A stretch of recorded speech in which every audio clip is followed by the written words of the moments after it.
Hello guys, welcome to our channel lucky guppies Telugu. ఈరోజు ఈ video అనేది చాలా ఇంట్రెస్టింగ్గా ఉండబోతుందండి. ఎందుకంటే యాక్వేరియంకి సంబంధించి గైడెన్స్ అనేది నేను ఈ వీడియోలో ఇవ్వబోతున్నాను అనమాట. అంతకన్నా ముందు ఎవరన్నా మన ఛానల్ని కొత్తగా చూస్తున్నట్లయితే తప్పకుండా సబ్స్క్రైబ్ అయితే చేసుకోండి. అలాగే పక్కన ఉన్న బెల్ ఐకాన్ అనేది ఆన్లో పెట్టుకోండి. నేను చేసే ప్రతి వీడియో కూడా మీకు నోటిఫికేషన్ ద్వారా వస్తుంది. ఇంకా కంటెంట్లోకి అయితే వెళ్ళిపోదాం. ఇక్కడ మీరు చూస్తున్న ఈ అక్వేరియంని నేను పర్సనల్గా ఇండోర్లో అయితే మెయింటైన్ చేస్తున్నానండి. ఓకేనా. ఈ అక్వేరియంకి సంబంధించి చాలా వీడియోస్ నేను ఆల్రెడీ మన యూట్యూబ్ ఛానల్లో అప్లోడ్ చేయడం జరిగిందండి. ఓకేనా. ఇది వచ్చేసి న్యూ అప్డేట్ అనమాట. ఎందుకంటే ఈ ట్యాంక్లో నేను చాలా రకాలైన కొత్త ఫిషెస్ యాడ్ చేయడం జరిగింది. ఓకేనా. మీరు చూసుకోవచ్చు, దీంట్లో గోల్డ్ ఫిషెస్, అలాగే black gold fishes, red cap gold fishes, అలాగే butterfly kois, widow tetras, angels, అలాగే ఒక గొరామి ఫిష్ని కూడా నేను దీంట్లో మెయింటైన్ చేస్తున్నానండి. ఓకేనా. అలాగే దీంట్లో నేను టాప్ ఫిల్టరు, అలాగే స్పాంజ్ ఫిల్టరు, ఒక హీటర్ అనేది పెట్టుకున్నాను అనమాట. ఇది వచ్చేసి నా ఓవరాల్ ట్యాంక్ సెటప్ అనమాట. ఓకేనా. ఇప్పుడు మెయిన్ పాయింట్ వచ్చేసి చాలామంది కస్టమర్స్ నన్ను ఒక క్వశ్చన్ ఎక్కువగా అడుగుతున్నారండి. బ్రో, మీకులాగానే మేము ఇంట్లో అక్వేరియం పెంచుకుంటున్నాము. గోల్డ్ ఫిషెస్, కోయి ఫిషెస్, ఇలా చాలా రకాల ఫిషెస్ అనేవి మేము పెంచుకుంటున్నాము. కాకపోతే కొన్ని రోజుల తర్వాత మా ఫిషెస్ అనేవి చనిపోతున్నాయి బ్రో. మేము అంతా కూడా బాగానే చూసుకుంటున్నాము, డైలీ ఫుడ్ వేస్తున్నాము అనేసి అంటున్నారు. ఇలాంటి క్వశ్చన్ కూడా మీకు ఉండే ఉంటుందండి. దీనికి మెయిన్ రీజన్ వచ్చేసి అనమాట, సరైన నాలెడ్జ్ లేకపోవడమేనండి. కొత్తగా అక్వేరియం మెయింటైన్ చేయాలనుకునే వాళ్ళకి స్టార్టింగ్ సరైన నాలెడ్జ్ లేకపోవడంతో ట్యాంక్ అనేది సెట్ చేస్తారు. అలా సెట్ చేసిన తర్వాత కొన్ని రోజులకి ఫిషెస్ అనేవి చనిపోతూ ఉంటాయన్నమాట. ఓకేనా. దీనికి మెయిన్ రీజను అక్వేరియంకి సంబంధించి సరైన అవగాహన లేకపోవడమేనండి.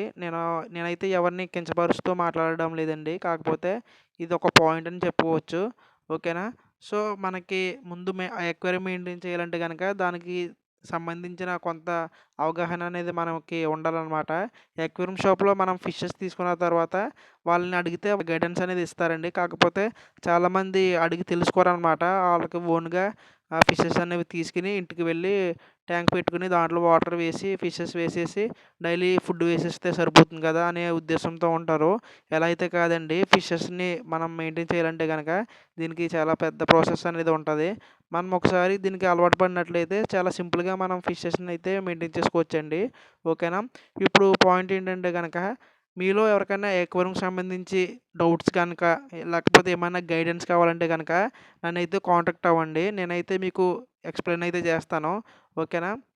మీరు కాల్ చేసినా పర్లేదు, అలాగే మెసేజ్ చేసినా పర్లేదు. నేనైతే మీకు రెస్పాండ్ అయితే అవుతానండి. ఓకేనా. ఇదంతా ఎందుకు చెప్తున్నానంటే, ఎంతో ఇష్టంగా అక్వేరియం పెంచుకోవాలనే ఉద్దేశంతో ఫిషెస్‌కి తీసుకుంటాము. కాకపోతే అవి చనిపోయిన తర్వాత చాలా బాధపడవలసి ఉంటది.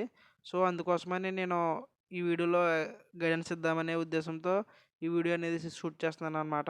నెక్స్ట్ ఇంకొక పాయింట్ వచ్చేసి, బ్రో, మాకైతే కొత్తగా అక్వేరియం పెట్టుకోవాలనిపిస్తుంది. కాకపోతే ఇదంతా మా వల్ల కాదు. మీరే దగ్గరుండి మాకు అక్వేరియం సెట్ చేసి పెట్టండి అంటే గనక నేనైతే తప్పకుండా సెట్ చేసి పెడతానండి.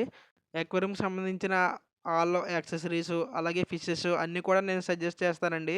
సజెస్ట్ చేసిన తర్వాత కస్టమర్ ఇంటికి వెళ్ళి నేనే దగ్గరుండి ట్యాంక్ అంతా కూడా సెటప్ చేసి ఇస్తాననమాట. ఓకేనా. ఇందుకోసం నేను కొంత చార్జెస్ అనేవి తీసుకుంటాను. ఓకేనా. మీలో ఎవరికైనా ఇంట్రెస్ట్ ఉండి ఇలా చేయించుకోవాలనుకుంటే గనక నన్నైతే కాంటాక్ట్ అవ్వండి. ఓకేనా. తప్పకుండా నేనైతే ట్యాంక్ అనేది అరేంజ్ చేస్తాను. ఓకేనా.